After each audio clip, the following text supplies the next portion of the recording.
Right. First look. What's up, guys? Episode 6.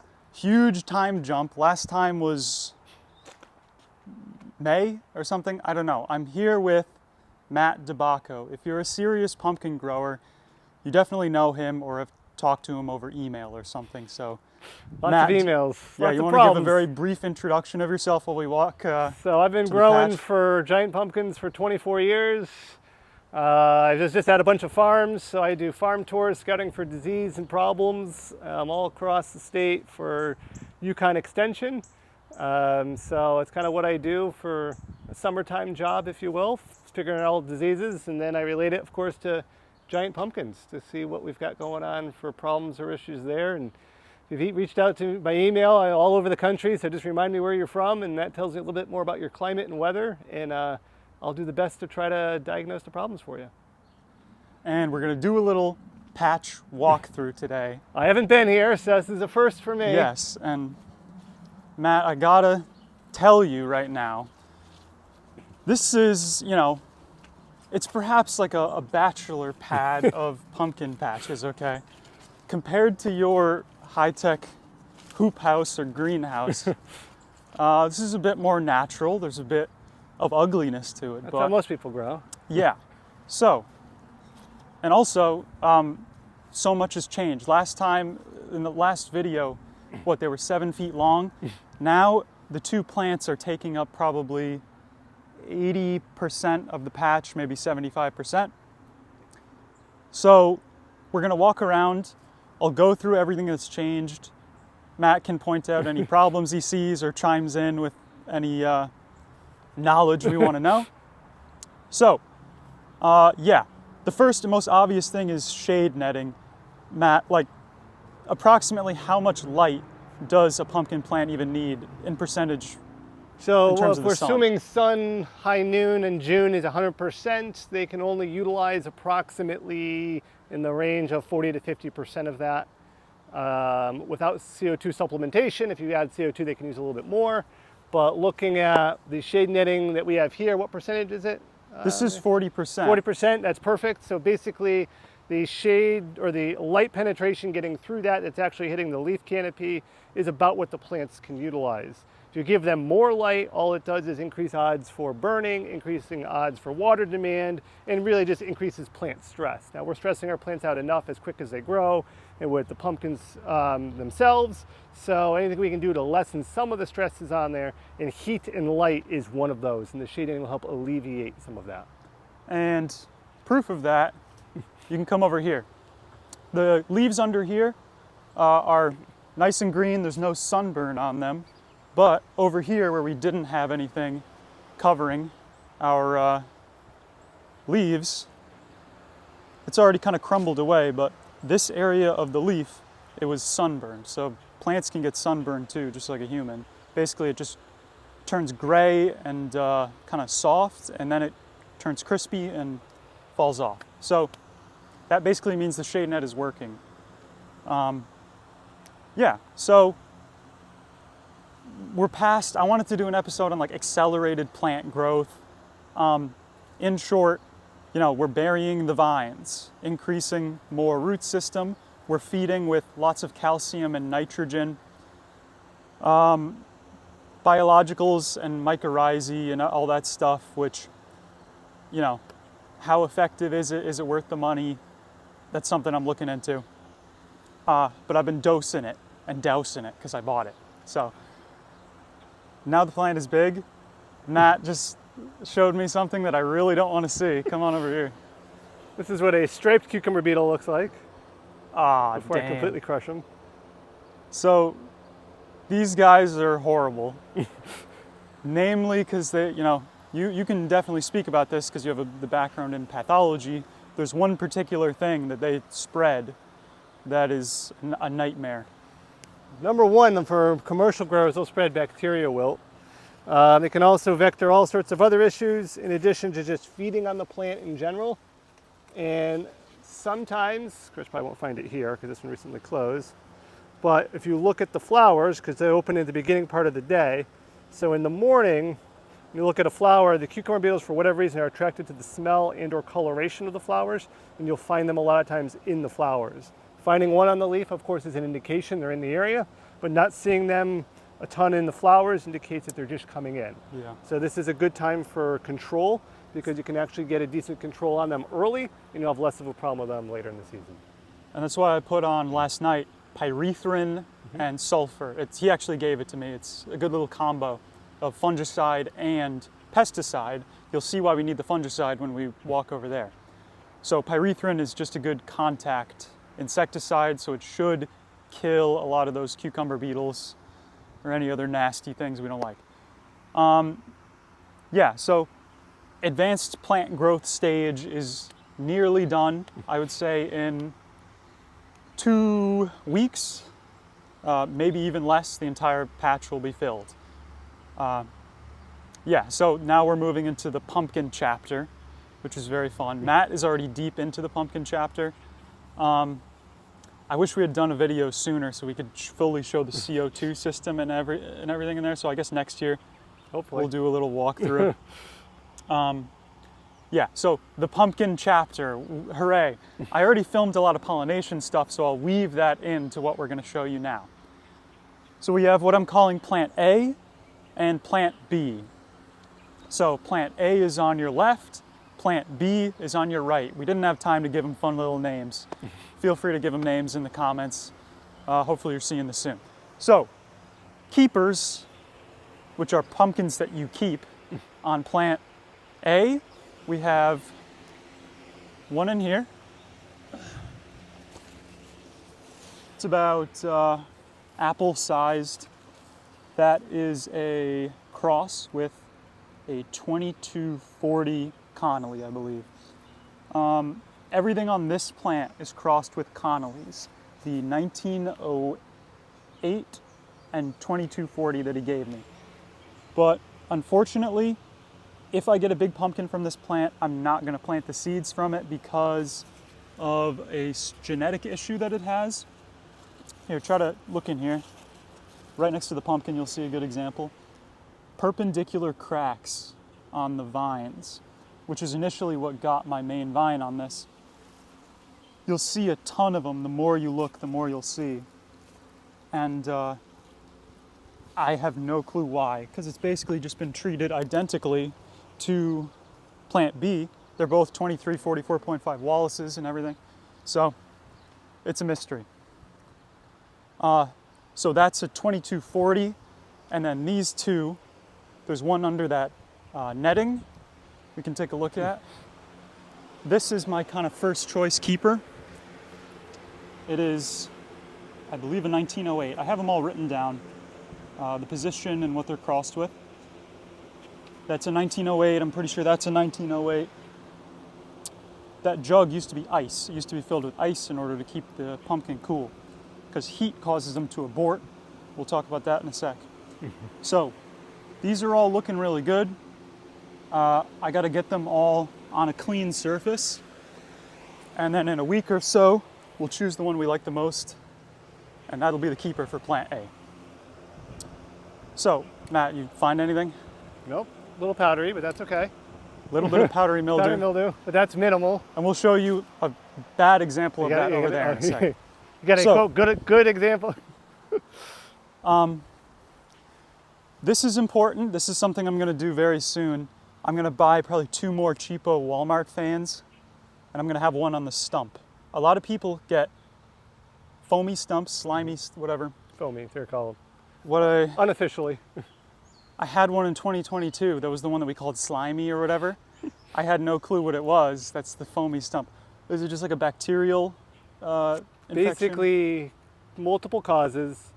It could be a simple backup of water, and when the water kind of backs up, has nowhere to go, it finds the weakest point, and it basically comes out there, and it starts to seep, and then it's sugar water, and any bacterial fungus, particularly bacteria, love sugar water, and they'll start to grow, and then it causes a foam basically as the bacteria mass multiply.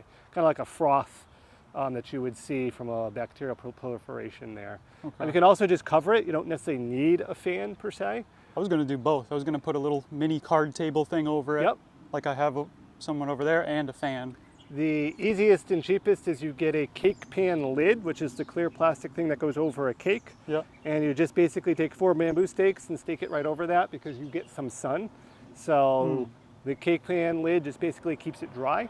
And by keeping it dry, you really forgo a lot of the potential issues. You are on the outsides, you've got natural air circulation, that's a good thing. Okay.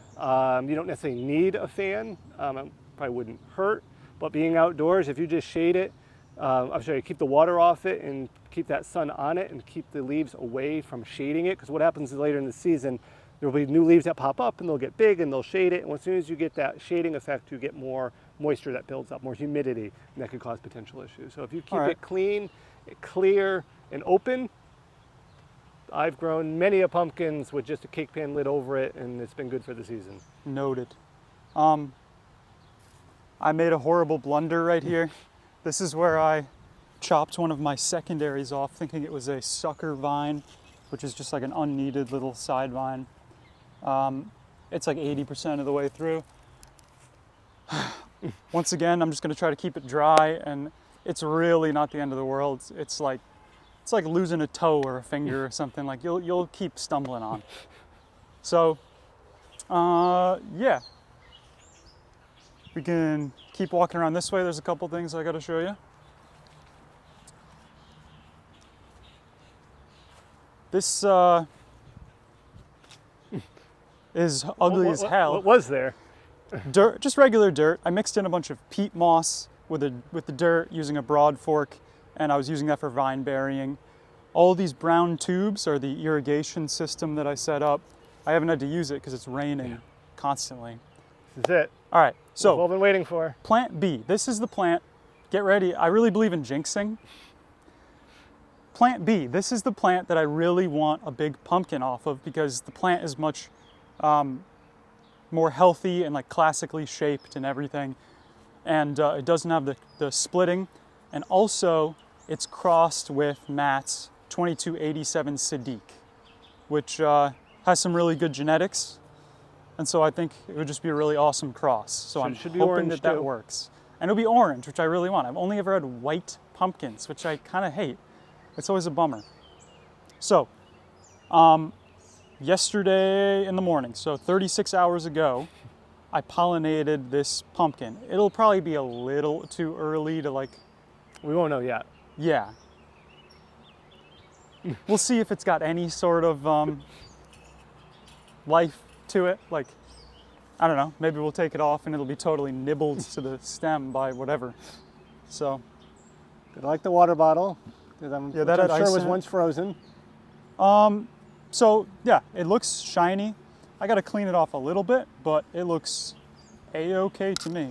The stem is a little short, but I'm not super worried about that. And you'll notice the main vine here, I've curved it at pretty much beyond a 90-degree angle. It's kind of a little loop here. And that is just going to make it easier once the pumpkin really takes off to manage everything, so that pretty much the pumpkin doesn't grow back onto the vine and crush it. I'm going to have to expand the fence out because once it really gets taken off, it'll be beyond this probably in a month. Yep. So I'm going to have to push the fence back. I'm going to put down a 4x4. You guys will see that. A plywood. Don't need to talk about that, but yeah, and very briefly, you guys can come over here. You're gonna have to crawl under here, Jordan, and take a look. Why I'm growing one there instead of down here, which was an earlier and better. So this little cut spot with the pool noodles and everything, that was another cross with his 2287. That one aborted from the heat. Basically, it grew for the first day, and then it just stalled. And then once it got to about day 10 of stalling, it started to get spongy, and I cut it off last night. A little bit further down, I don't know if you can see it. I'll have to I can see it from here. Pull up this. But you can see another cut. That was due to a big perpendicular split forming on the stem of that young pumpkin. It was growing really nicely, but you know, little things like that, they end up being huge disasters later on. I really need a haircut, oh my God. So, I have the corpse over here. That's it. This is it. The secret patch. So difficult navigating. I know. It's like you got to get you a gimbal too. You got. Far cry from the old I days. know it I is. saw the first pumpkin patch. I did not. So there's wow. half of it. There's I cut half. it in half just to see what was in there. So, let that turn into Yep. fertilizer, humus, whatever. Ashes to ashes. So, yeah, that's basically where we are at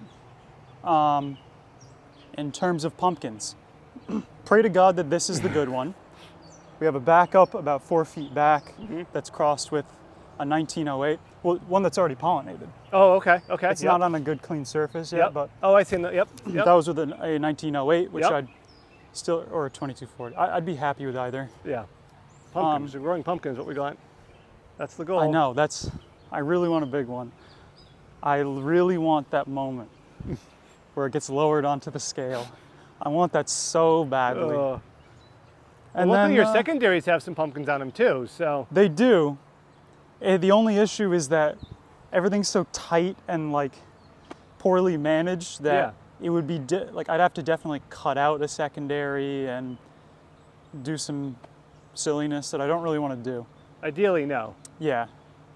But as a last resort, I mean, yeah, if that one makes it, of course, that's your keeper. that's perfecto. But you've got one downstream and one upstream, so you technically have two backups. And And we're only early July, so. yeah, right around now is like, for all intents and purposes, is like the right time to pollinate. For some reason, a lot of people pollinated really early this year. I'm not totally sure why. But yeah, late June into the first couple days of July is generally like the We got to proper base it time. on the plant too. Exactly, yeah. It's not just a calendar day, it's how your plant looks. Yep. Because you can set it at 8 feet, but not going to grow a whole lot. Yeah. So you want to be further out. I like to be that 12 to 18 to 24 feet. Really, my goal is really 15 plus feet out. And this is probably 33. Yep. Which is a bit overkill, but it is Well, what you it wanted is. the one, that one would have been ideal, and as far as spot goes, where the one just aborted, that's probably ideal. But I'd rather have them further down the vine than closer Yeah. in the end, in the great scheme of things. And, oh, you know, I have the luxury being a total noob that my only goal is just to get a pumpkin. Yes. You're trying to go for something really, You're always trying to go for a personal best. I don't care how big you've grown or haven't grown, you're trying to get a personal best. and anything, And as that personal best gets greater, it gets harder and harder. my personal best would be 412 pounds. So Okay, that's I it. have a feeling that I'm either going to have no pumpkin or more than that. Yep. I don't think I'm going to grow a 300 pounder. Okay. So High risk, high reward. we can come around here. I'll show you something bad that I really don't like. In there is a Oh, there you leaf go. Yep. that's totally covered. It is, I should probably take it out ASAP. It is totally covered with white powder, which is powdery mildew, which slowly over time, here's a super mild That's that splotch of starch, it. so to speak, right above my thumb there. And basically over time, that just kind of drains the life out of your leaves, which we really don't want this early on. We need these leaves to be green and healthy until, you know, late September. That's one of the benefits of growing in Connecticut, is we have a slightly longer growing season than a lot of other people at our latitude. So, yeah, that's why I put on that combo insecticide fungicide last night. So hopefully we'll either see that not expand or kind of die off. I don't know. Does it just stop growing? Usually or what? it stops its progression, Okay. or at least slows it, because you're going to get conditions that are going to be favorable Cool. for it. Welcome to July.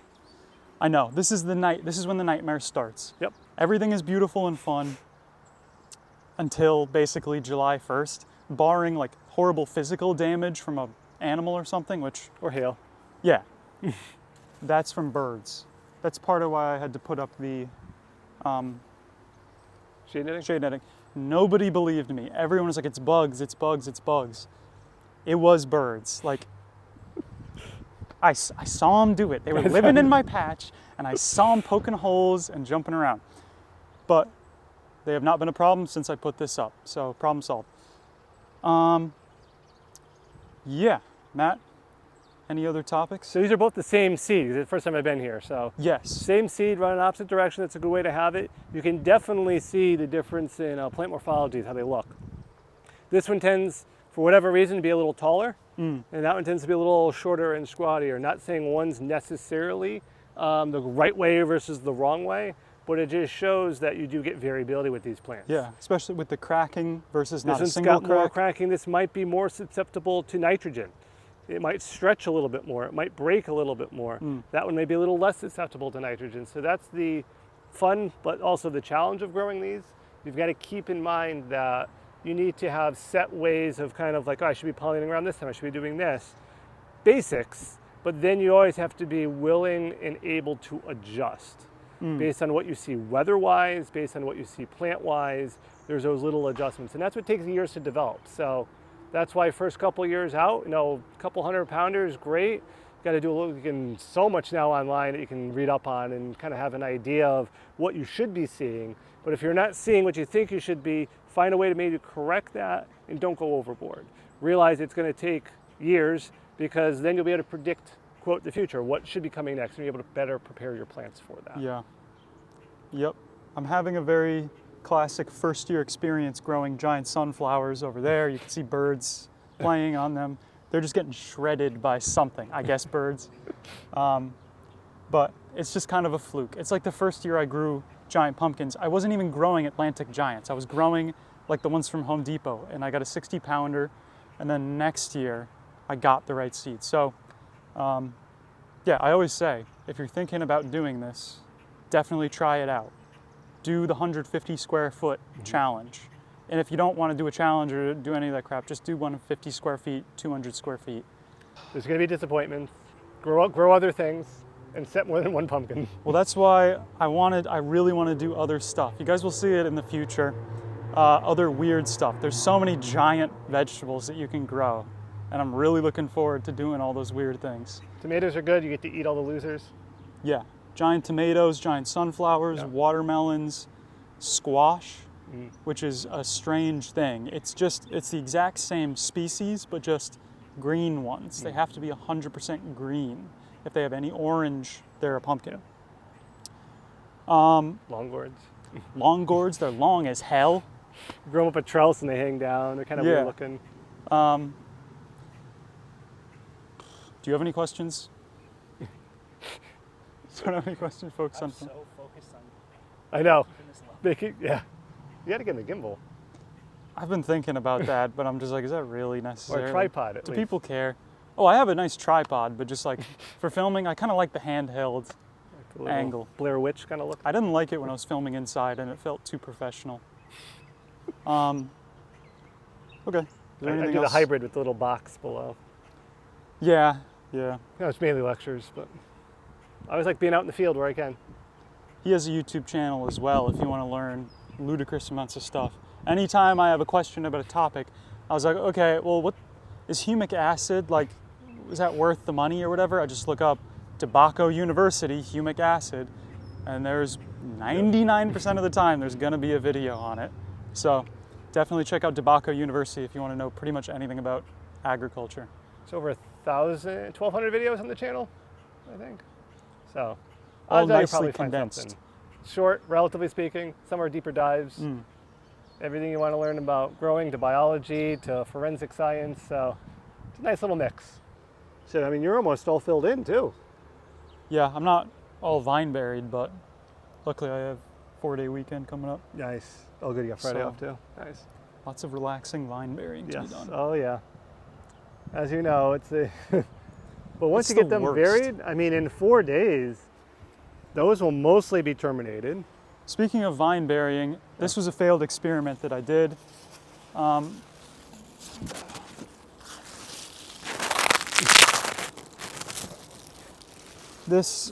bought 15 yards of blue terry cloth, aka towel material, thinking I'll just put this over the vine nodes and that will cause the top root to go down.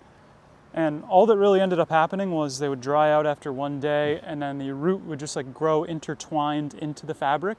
So when I peel it off, it just tears all the root hairs. So I think I'll just still use them in the future. I'll put down the dirt, then I'll put this over the dirt so that it doesn't wash away. And also so that I didn't waste $100 on blue towel material at Joanne Fabric. So You'd be amazed at the places we shop at. yeah, well they were asking me, because I'm like 2 days in a row, I'm coming in buying armfuls of towel material. They're like, what are you doing with this? And I have them like, have you ever seen a big pumpkin at a fair? It's like, okay, so there's the vine, like, they don't care. Yeah, so that's what's up.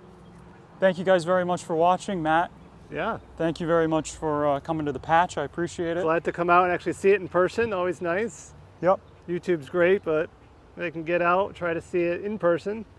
Off to a good start, really, for a couple early year growing. This is already doing a lot of stuff right and making the necessary adjustments for your particular area as well. I just don't want to, anything that is about to come out of my mouth, I'm like, don't jinx it, don't jinx it, don't jinx it. So I won't. Hey, maybe everything will go horribly. Be happy with the process, because you're never sure when the last day is. That's so freaking true. You know, and to, you know, well, before we leave you guys off, I had a little white t-shirt over my pumpkin. Usually when it gets big, you put a white cloth over your pumpkin. And every day you come out and you lift up the white cloth and you check on the state of your pumpkin. And Matt told me a really good saying that I believe Joe Jutras, who's a legendary grower, told him, you always lift up the white cloth before you go vine burying. Because you never know what you're going to see under there. Because if the pumpkin's split, there's no point in vine burying, because that plant's coming out, at least for me. I set one pumpkin, one plant, and that's it. So I ride or die by that one. If something happens to it, that plant comes out. So that's the higher level, higher stress growing, if you will. That you're all locked into one, and that's what it is. And I choose very early. So sometimes they tell you really quick they're not going to grow. Sometimes they fool you by growing most of the season and rot or split or crack right before the fair, and sometimes you can't get one set. So enjoy the ups and downs and enjoy the process. You gotta enjoy it. It's the funnest thing in the world. Nothing is as fun as this. But yeah, I'm sure I'll come out and everything will be destroyed in a tornado tomorrow. But yeah, thank you guys very much for watching. And I'll see you next time for a more pumpkin focused video.